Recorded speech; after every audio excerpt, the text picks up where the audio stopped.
Hi everybody, my name is Buff, and my sister's name is Julia. You know, she's too smart for me. So smart that she once robbed me of my boyfriend. How? I'll tell you about it. We come from a very rich family, and it's a common belief that blondes from rich families are often dumb. Well, maybe it was just me, but my sister was always smart. She was an easy student. She loved logic problems. She was the best in school at writing essays, and she was good at math. Things were very different from me, but I was lucky in love. Julia didn't have a boyfriend. She said she just hadn't met the right one yet, with the same IQ and so on. I thought that was unnecessary whimsy, so I brought another one of my own to meet her. Another one? I fell head over heels in love with this one. He's the best of all. Handsome, smart, rich, he's got it all. I want you to meet him. As if my opinion ever influenced your choice. You're my sister, and you're the only one I'm close to. I don't have any girlfriends, you know? If you read more, you wouldn't need friends. Anyway, tomorrow at 7 at the cafe. My sister arrived at the cafe on time. As luck would have it, Richard was about 30 minutes late. While Julia was sighing nervously, I texted him. He flew into the cafe with 2 gorgeous bouquets of flowers, then said, "I apologize, there were unforeseen circumstances. To make it up to you, please order whatever you want. I hope we'll make up for you waiting at least a little," he said, as if he had sung. I looked at him with delight.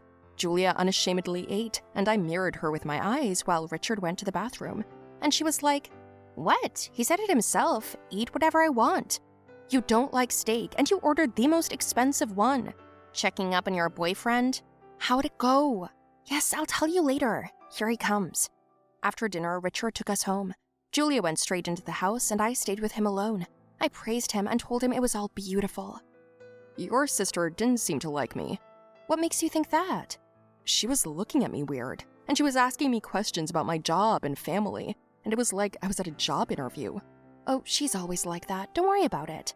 "Listen, your parents are still away, right? Let's go to my country house tomorrow for a picnic. I've got a great view from my window." I was so excited about the proposal that I immediately agreed. As I got out of the car, I took $1,000 from my wallet and put it into the glove compartment. "Oh yeah, you said you were going to be without a car tomorrow. What happened?" "It needs a big repair, something with the engine. I don't think it's a quick fix, especially since it's so expensive. But don't worry, I'll find us a car and take you." "Oh honey, you're such romantic, despite the hardships. Here's another $3,000. I hope it's enough to fix it." "I can't accept this." "It's from me. It's my share of tomorrow's investment." Richard was uncomfortable. He told me to take it back, but I told him I understood that he was going through a difficult time with money, especially since my sister had eaten heartily that night. I kissed him and walked away. No sooner had I entered the house than Julia said, "Did you leave money for him in the glove compartment?" I wondered, how did she know that? "No, why?" I lied, and Jules said, "No reason, just asking." Then I packed for tomorrow, and Julia had a strange reaction to my trip, telling me not to go. When I asked her why, she didn't answer. She left the room to solve problems, which meant that she was in for the long haul. I ran out of the house in the morning anyway, but halfway down the road, I got a call from the hospital with some terrible news. I was in tears. Richard got scared, turned the car around, and we drove to the hospital. "Your sister fell down the stairs. She had textbooks in her hand," the doctor said. "Man, she was studying till she couldn't even walk," I cried. All in all, she was fine, except she had lost her memory. "What? Amnesia?" Richard interjected. "Yes, the doctor says it's temporary, but she'll remember some details of her life. Don't be surprised if she forgets you." "Well, I can live with that." I was kind of glad to have her reintroduce them to each other. Jules didn't act the way she had acted before. She seemed more welcoming. Richard often came to visit her with me, and they got to talk about things, which I was glad about. When she was already home, Richard decided to make another gesture to please my sister. He arranged for the 3 of us to have dinner on the balcony of his country house. Richard asked me to help him in the kitchen, but Julia said she would do it for herself. "You go on the balcony for now. Relax," she said. I sat down on a chair, and the balcony was amazing. Glass, small and cozy. Suddenly, there was a scream from the kitchen. It was Richard's voice. He ran towards me, but I suddenly heard a crunch, and the balcony collapsed beneath me. All I remember was the pain of the shrapnel digging into my body, and then it was dark. I woke up in the hospital. I didn't know what was going on. My sister was sitting next to me, crying. When I came to, she and Richard were happy. Then the doctor came in and said that I was fine, but that due to the lack of space in the regular rooms, I was put in the VIP ward, and then he presented me with a bill. My sister uncharacteristically started crying and said we didn't have any money. "Our father called this morning. We're bankrupt. Our house has been taken," she cried. "And that's not all. Someone found out we'd be in your house, Richard. Your balcony in the house was broken down on purpose so that we would be hurt. I'm glad you're all right, because you could have been hurt because of us." Richard looked confused. I didn't know what was going on. My sister told Richard to go home because she wanted to be with me alone, and he left without even saying goodbye. I was in the hospital with a bandaged leg for a couple more weeks. Honestly, I'd even forgotten about the fact that we didn't have any money because I was more worried about Richard missing. "Look, he still hasn't called you? Maybe something happened. Or maybe he isn't interested in you anymore. What do you mean? I want to show you something." We left the hospital and went straight to a cafe. I saw Richard there, and he was talking to a woman and exchanging envelopes. "Who the hell is that?" "That's his mother. They work together. His mother went to school with our father a long time ago. She knew that her parents had gone far away and that he had 2 daughters here with a lot of money. Richard took money from you, right? He's a gigolo, and his mom's kind of a manager. She's the one who tweaked the balcony, only I had to fall because he somehow spotted me watching him.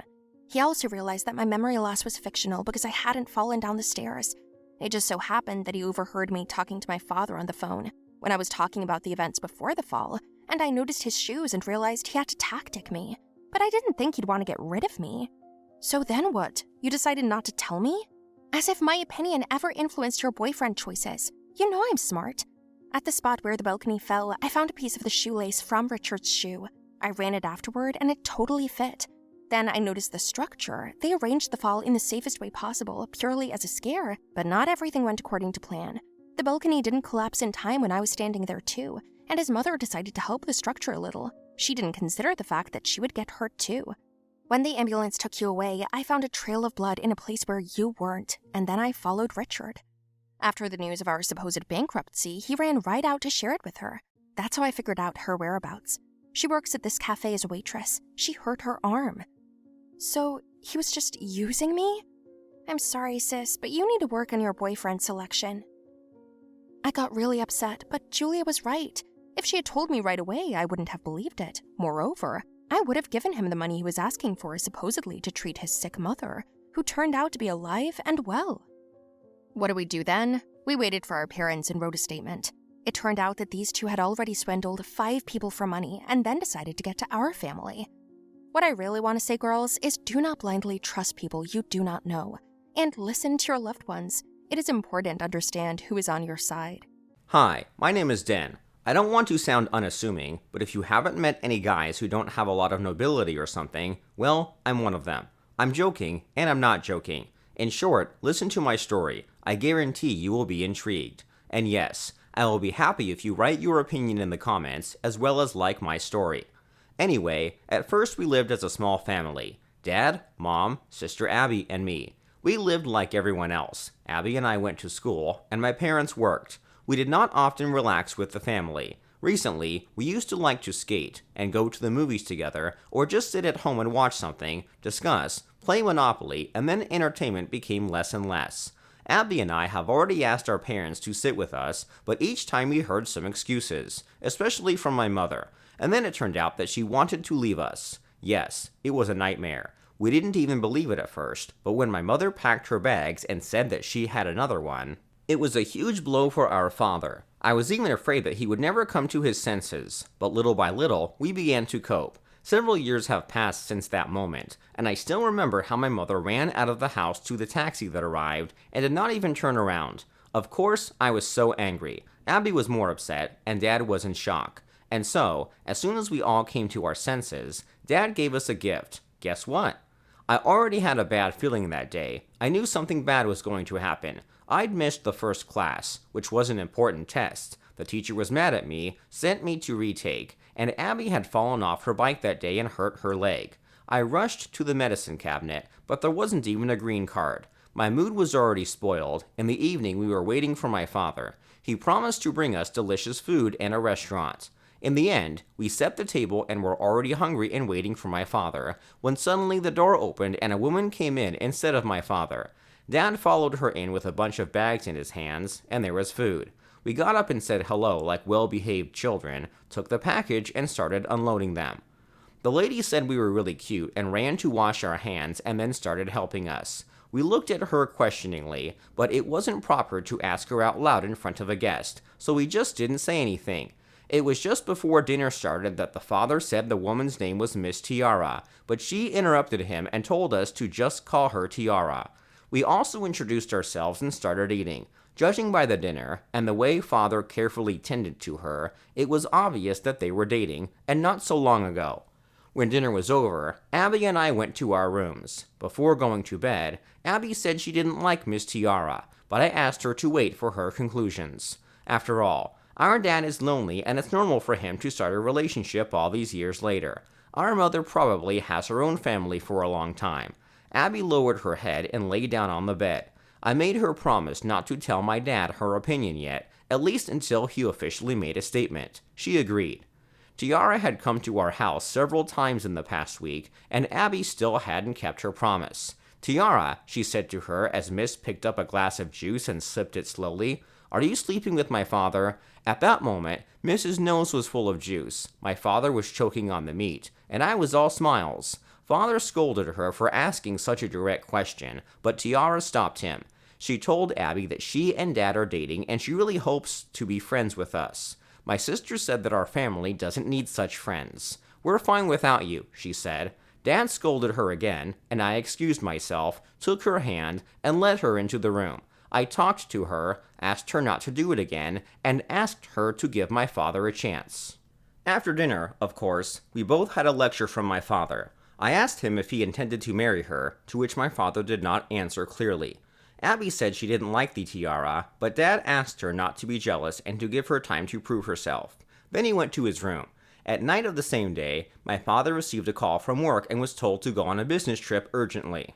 This didn't happen before, so we were very confused. I didn't know what to do with Abby, even though she was already going to school, but she still seemed like a child to me.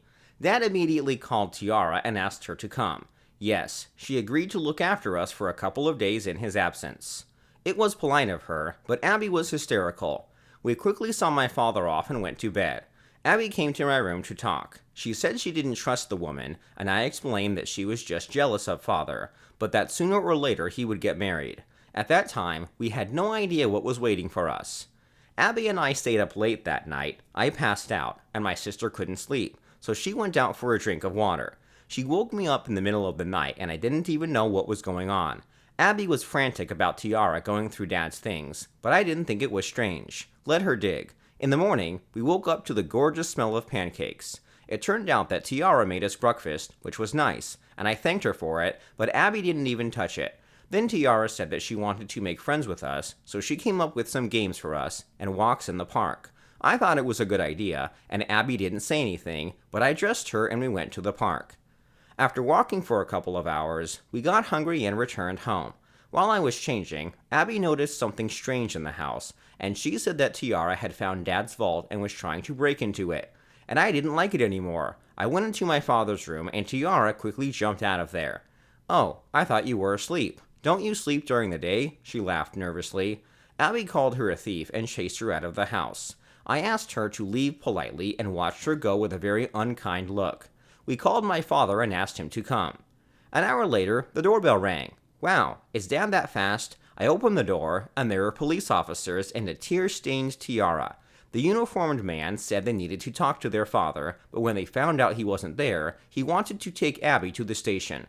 To my questions, he said that she was suspected of stealing someone else's ring. "Her," the policeman said, pointed at the tiara. "What?" I asked. "Yes, this is a mistake. It can't be. We see it for the first time in our lives," I shouted, but everything turned out to be useless. Tiara ran into our house and started turning everything over, and then opened the safe and pulled out her ring. Can you imagine my face? Abby started crying. I was in shock. I didn't know what to do. And then he said I did it. I took all the blame. They took me to the station, and I told Abby to wait for father. After a few hours of waiting, my father arrived. He didn't know how to react, and the tearful Tiara rushed to his shoulder to cry. I didn't say anything. I knew he wouldn't believe me. He didn't take anything Abby said, because we're the only ones who know the code to the safe. And just when I thought I was really going to jail, Abby suddenly dragged my father home. She asked him to trust her, but I didn't know what she was up to. It turns out that our little smart girl remembered about the video cameras in our house. Dad looked at the records and saw everything for himself, then saved them and gave them to the police. I was released, and Tiara was put in my place. It turned out that she wanted to get rid of us, his children, so that we wouldn't get in her way. She only wanted to arrange their personal life, but we were superfluous there. It's a good thing we installed cameras a long time ago. My father was in shock, and for a long time asked us for forgiveness. Did you like our story? Then put likes, comment, and be sure to subscribe to the channel, friends.